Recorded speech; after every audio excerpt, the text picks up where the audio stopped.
with his inexhaustible optimism and determination. Stay tuned. We will return.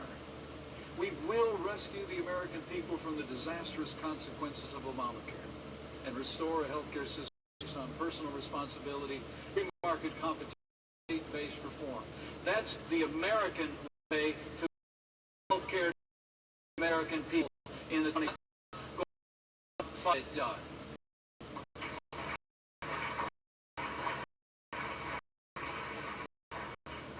I'm here today, on the President's behalf, to say thank you. Thanks to the Retail Federation and all the members for what you do. Thank for National Retail is the mom and pop shops, the stores, the department stores, internet retailers, the other retailers of every American community. And the business make a remarkable in the life of people. As Trump said when he was with retail this year, you're one of the great jobs in retailers are one of the largest in America today. In fact, a stunning 1 in 4 American jobs depend on the retail. The National Retail Federation sums it up best. Retail means jobs. The best days for American retailers are up ahead. I assure you that. Now, I'd like to take a moment to recognize all retail champions who are with us here today, especially Danny Reynolds from Stevenson's in Elkhart, Indiana. Congratulations to 5 finalists who will be announced later today. Let's give all the champions a round of applause.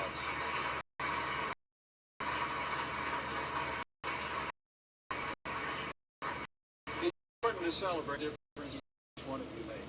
This is large and small all across the country. Beyond the numbers, beyond the jobs, is something I would say is even more important. And that is, growing up in a small town in southern Indiana, I know that retailers like all of you gathered here are simply a fixture in the lives of literally every American family. We walk through your doors to get Christmas and birthday presents for our loved ones. We walk down your aisles and we browse those aisles to buy clothes and groceries and everyday necessities. We buy your windows every single day. We pop in even if we didn't plan on it. It doesn't matter what we need. American retailers have it. In fact, one of the last things I did before I was sworn in as States was stop by a retailer. It was during the transition here in our nation's capital. Mrs. Pence had sent me a text and told me to pick up some ice cream. It's the first time I'd done that with a large Secret Service detail, but I did my job. But let me also say one more thing. Not only do you provide those great goods and great services to people all across this country, but on behalf of the President, I want to acknowledge the fact that America's retailers are really model corporate citizens. The truth is, you support every worthy cause in every community, large and small. You enrich not only our people, but our very way of life. I mean, you can't hardly go to a Little League baseball game.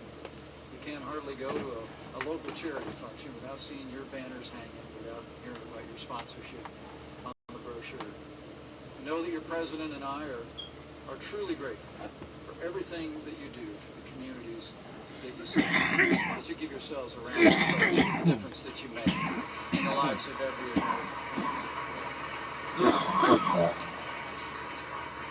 And I want to assure you, our president knows as retail goes, so goes America.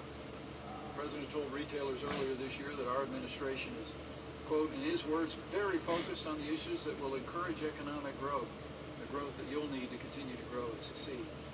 It's remarkable to think about everything the president's accomplished so far. It's been only 6 months. President Trump is going to keep working every single day to pass our agenda of less regulation, better infrastructure, more American energy, and affordable, high-quality health care. And rest assured, one more item I want to mention to you. This president is going to work with this Congress this year, and we're going to pass the largest tax cut since the days of Ronald Reagan.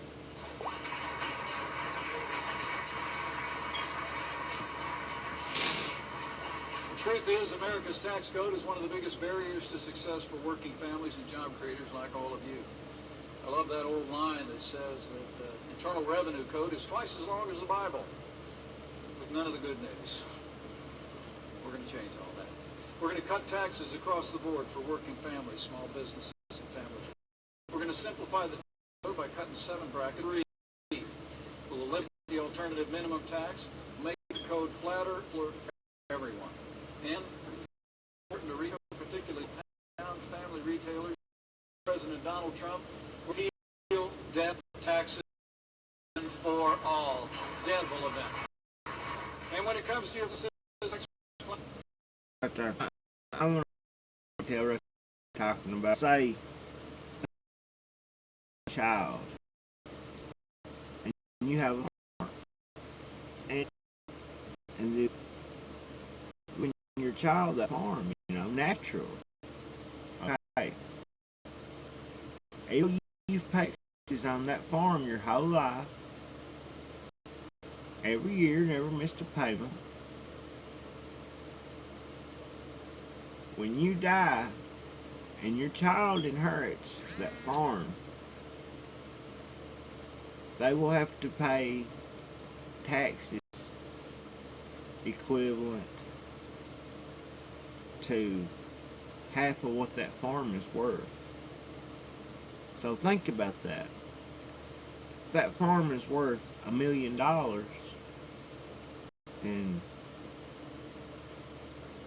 that's $500,000 that child is going to have to give to the government for nothing. That they're going to have to sell what they rightfully inherited just to keep half of the money of whatever they inherited was or is worth. Think about that. Ain't that the most outrageous thing that you ever heard in your entire life? That is robbery without a gun. That needs to go.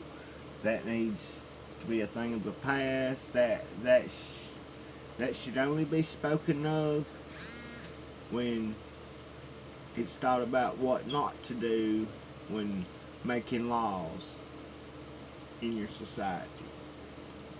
It's going to put American companies, including our retailers, back on a path to jobs and growth and better competitiveness. Our corporate tax rate, it's remarkable to think, is one of the highest in the developed world. Our outdated system of worldwide taxation literally penalizes companies being headquartered in America, but not for long. President Trump's plan is to slash the business tax rate to 15%. We'll enact a territorial tax that's in line with the rest of the world. We're going to cut taxes on the dollars that are locked away overseas so that American companies can invest those dollars in American workers, American jobs, and America's future.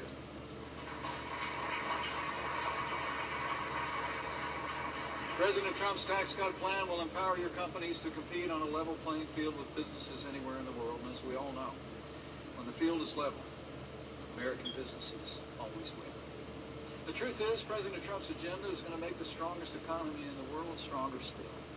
And I believe that every business that's represented here will benefit from the historic accomplishments that lie ahead. But as I leave, I want to challenge each one of you, leaders in this country, leaders in the communities that you represent, to stand with this president as he advocates an agenda built on American principles that will generate a boundless American future. I encourage you during this time in our nation's capital to let your voice be heard as you reach out to our elected representatives. Tell them you're counting on them, supporting the president's agenda. Less regulation, lower taxes, better infrastructure. And while you're at it, tell them the time is now to repeal and replace Obamacare. The truth is, President Trump is fighting every single day for all of you and all the people that you serve, all of your various outlets. He knows that your success is success, and every community, large and small, is a testament to this fact. We have an opportunity. The President and I believe we have to usher in a new era of jobs, of growth, of opportunity and prosperity on American principles, timeless American principles of growth. And we have a duty to bring about the best and brightest future for all who are blessed. And this, we because we affect faith in the boundless capacity of the American people to revive this nation's economy and grow again. I have faith in this president's vision for America and his determination to drive forward an agenda for this country that will renew and revive the prosperity of our land. And I have faith that he who has ever had his hand on this nation from its very beginning will yet bless America. And so I say with confidence, together with all of you, with Donald Trump and the White House, we will make America safe again. We will make America prosperous again.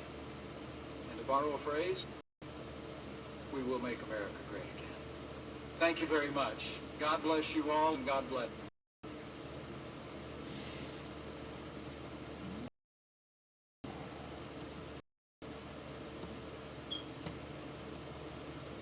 I wish they'd hurry up and do it. And I wish they'd Democrats down and just let them too. Because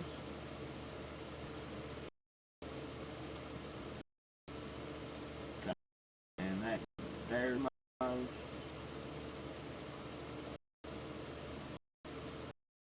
destructible what's the word I'm looking for here? I'm finally getting sleepy again.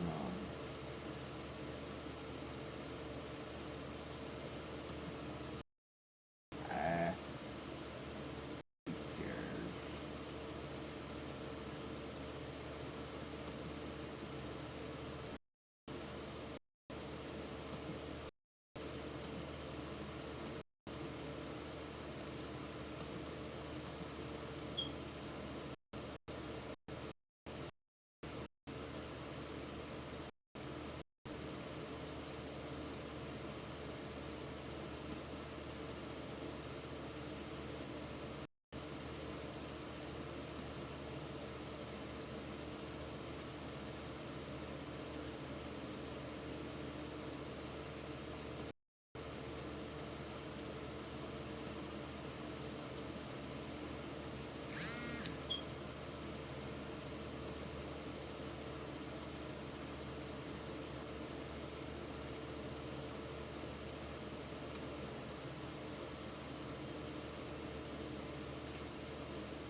SpearKids.com. Help us raise $1 million for Omar Cod's victims.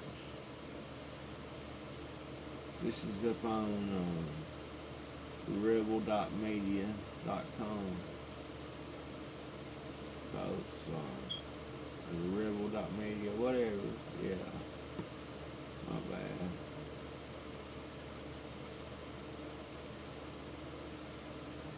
By now you've heard about the outrageous settlement that Justin Trudeau and his liberal government gave to confessed terrorist Omar Kadadra, however how you say this name, an apology and $10.5 million. Here's a video. Let's check this out. See what's up.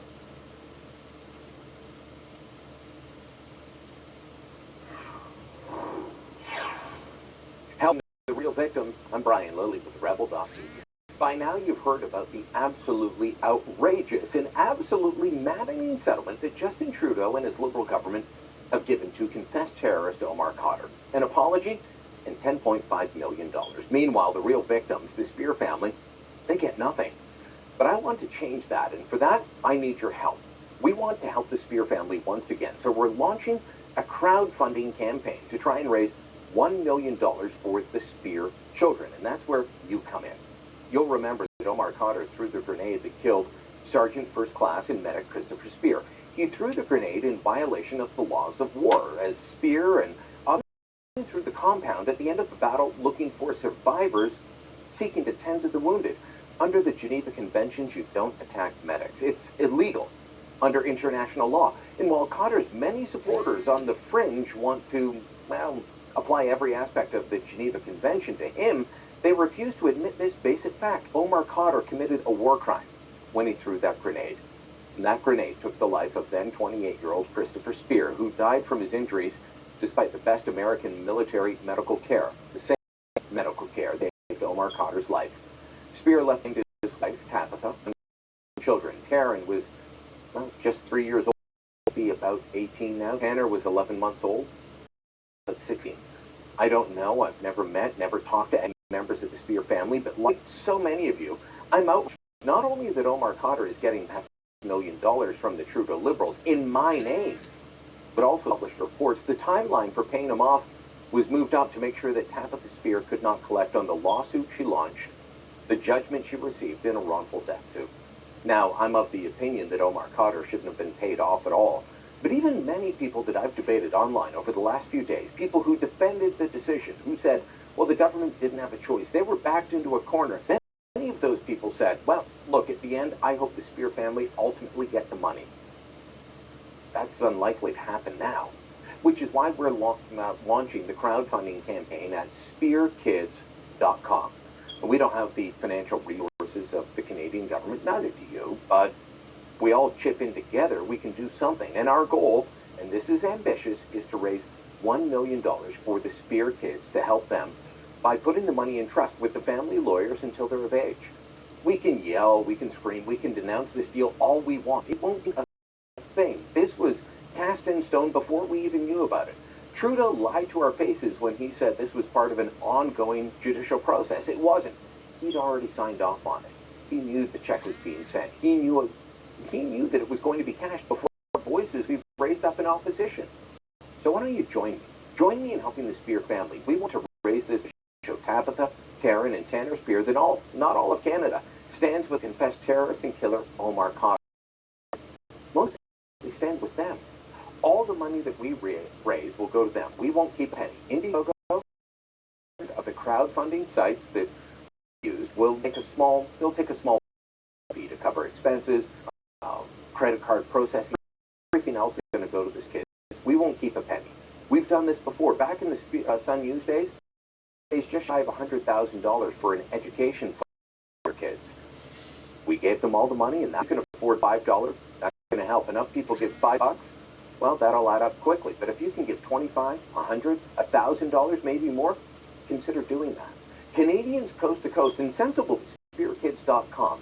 If you want to donate by check via snail mail, you can do that as well. You can make the check payable to For Canada, and in the memo line, put Speer Kids. You can mail it to P.O. Box 61056, Eglinton, Dufferin, RO, Toronto, M6E562. We've got an email from Liesl Morris. That's the wife of Lane Morris. He lost his sight in one eye in this.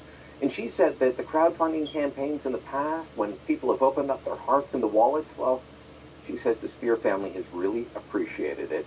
The Speer family has been touched by the generosity of others and greatly appreciates any assistance offered to them. Thank you from the bottom of our hearts. So please consider helping. We can yell, we can scream, we can shake our fists. The money's going to this confessed terrorist in our name. Doesn't matter, but we can do something. We can open up our wallets. We can help the real victims, the children that grew up without a father. It's a big ask that we're making. We want to raise $1 million for the Speer Kids, but I think we can do it. And like I said, any money we raise will go to them. So please, consider donating now. Speer Kids, I'll send the check. The actual address is below if you didn't catch it when I read it out. But consider donating and then sharing this on social media. You can tweet it out, use the hashtag, not in my name. You put it on Facebook, email it to your friends, your family, your relatives, whatever you have to do. But spread the word and give what you can. Thanks for considering helping with this incredibly important campaign. Please donate now if you can, and if you can't, well, just do what you can by sharing this on social media in any way. Facebook, Twitter, email, what have you.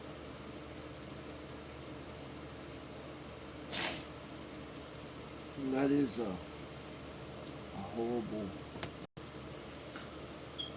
horrible event. But you see right there, folks, if I was a damn Muslim or a damn liberal, I wouldn't need to have a YouTube channel or nothing like that to try to get funding or to ask anybody, any of my viewers for money or anything like that. Folks, I'm not the kind of person to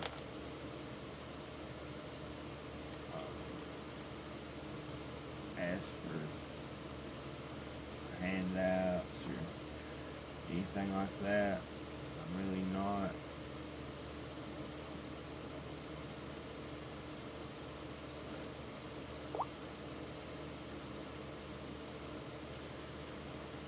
You know, kids like that have lost their dad. Scott got their education to think about their future, how they're going to live their lives.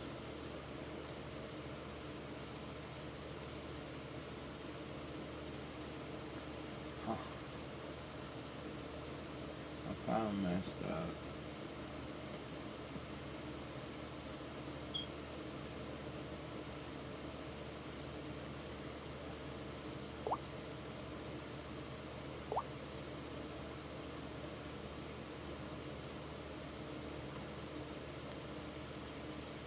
I apologize for any of y'all Facebook viewers out there. I know we got a buddy out there listening.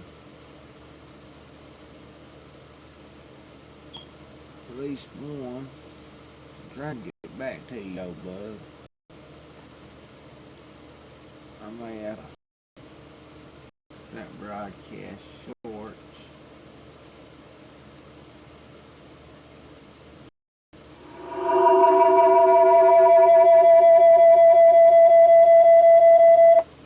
Whoa.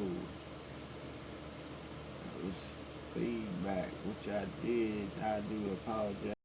It was a pure accident as I pushed settings.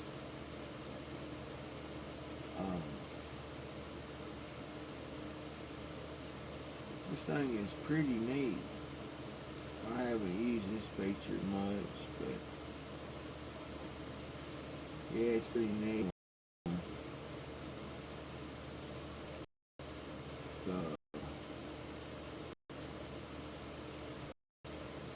On Facebook, Twitter, if your account's connected, I think you can chat on here if you're sure. I know you can from Facebook.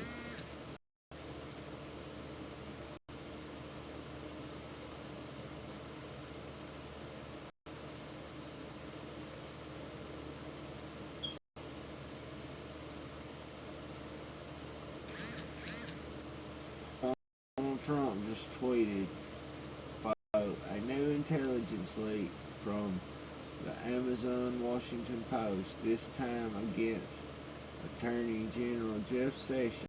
These illegal leaks, like companies, must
Well, I finally got it up here. Sessions discussed Trump's campaign-related matters with Russian ambassador. U.S. intelligence intercepts show. What? What?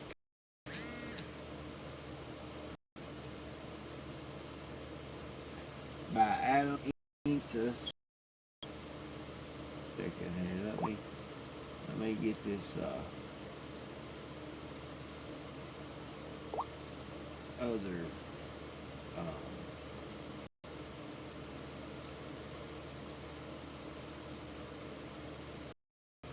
get my Facebook camera going back up again.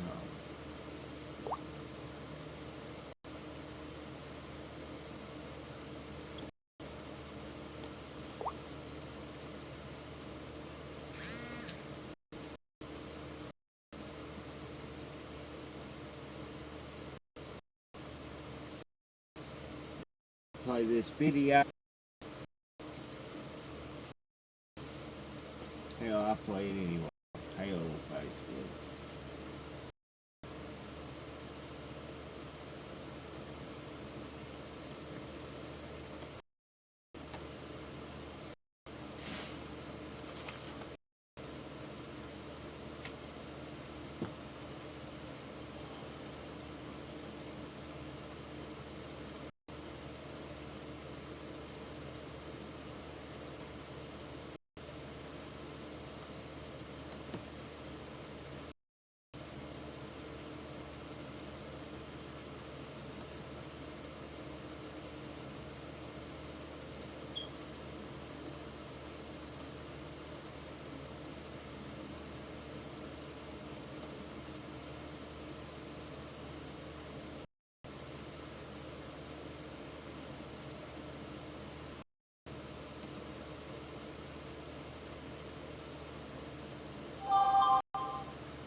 We'll share this video on Facebook. Maybe we can watch it then, I don't know.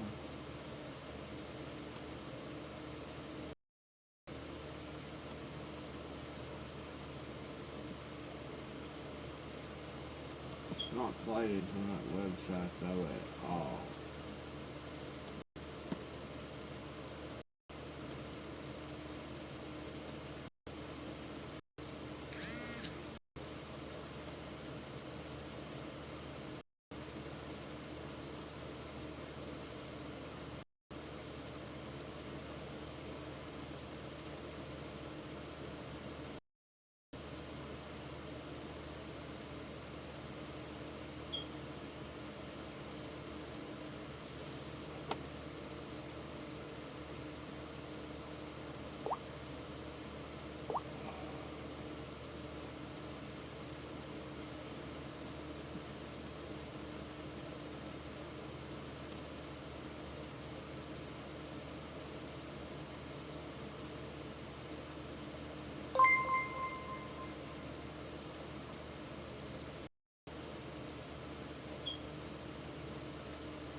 It's still loading. I'm sorry, folks. I apologize. We've known for some time now that Attorney General Jeff Sessions had meetings with the Russian ambassador Sergei Kislyak, but we've never really felt like we've gotten to the bottom of what happened in those meetings. Yeah. And we have a new piece on Russian ambassador Sergei Kislyak's account of those meetings, which contradicts some of the Attorney General's descriptions of what occurred in major ways. We have officials telling us that the intelligence indicates that Kislyak was reporting having substantive talks with Sessions on important campaign-related issues of policy toward Moscow, what Russia could expect from a Trump administration. Kislyak is also describing at length a discussion he had with Jeff Sessions in April at an event at the Mayflower Hotel where Trump was delivering his big first foreign policy speech as a candidate.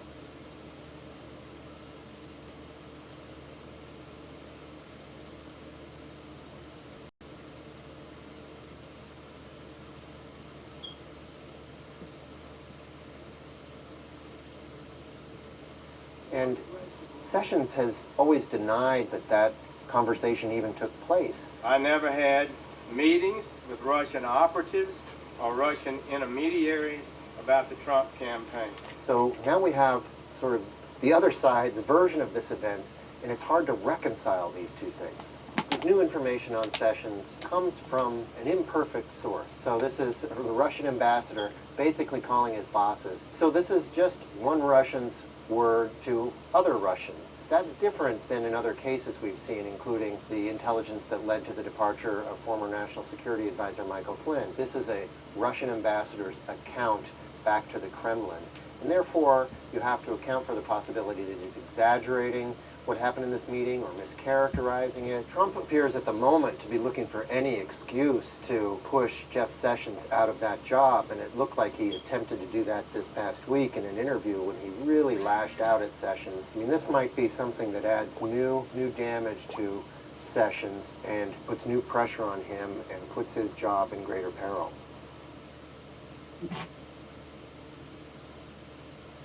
Man, Washington Post, we're on to you. We know you're paid to spew propaganda non-stop. We know.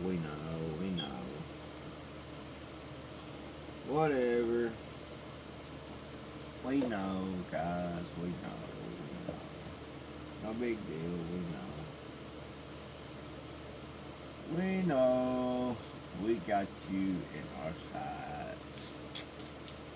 Yeah. Anyways, it's been a great show, folks. I really appreciate everybody coming out to listen to me tonight. Tell my plans.